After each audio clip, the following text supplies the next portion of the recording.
একটা গুরুত্বপূর্ণ টপিক নিয়ে আলোচনা করব যে উইভিংয়ে যে সময় কাপড় তৈরি করা হয় সে সময় আমাদেরকে টানা সুতায় মার্ক প্রয়োগ করতে হয়। ঠিক আছে, টানা সুতায় মার্ক প্রয়োগ করতে হয় যাতে সুতাটা যে সময় আমার হিল শেপ রিডের ভিতর দিয়ে যাবে, সামনের ভিতর দিয়ে যাবে, যেমন ঘর্ষণে সুতা না ছিঁড়ে যায়, কারণ সুতার ভিতরে বিভিন্ন ধরনের হ্যারিংস থাকে। তো মার দিলে সুতার কাউন্ট বাড়ে নাকি কমে? যে আপনি মার দেওয়ার আগে সুতার কাউন্ট যা ছিল, মার দেওয়ার পরে সুতার কাউন্ট কি বেশি হবে না কম হবে, সেই বিষয়টা আজকে আমরা জানবো।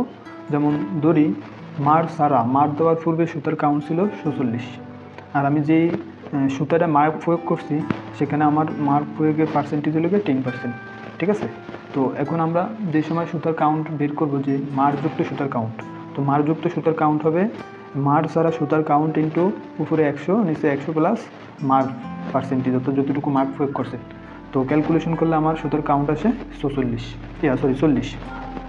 তো মার্ক দিলে সুতার কাউন্ট কেন কমে যায়?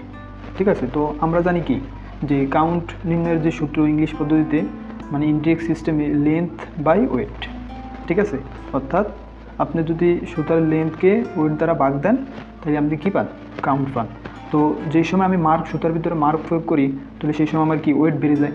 তো ওয়েট বেড়ে গেলে আমার লেন্থ যদি ধরেন 100 মিটারই থাকে, আর যদি আমার ওয়েট যদি ধরেন বেড়ে গেলে, আগে আমার ওয়েটটা ছিল ধরেন 40, এখন আমার ওয়েট হয়ে গেছে 46, তাহলে আপনারা দেখেন যে একই সংখ্যারে ছোটো সংখ্যা দিয়ে ভাগ দিলে বড় বানাইব, কিন্তু বড় সংখ্যারে ভাগ দিলে ছোটো বানাইব।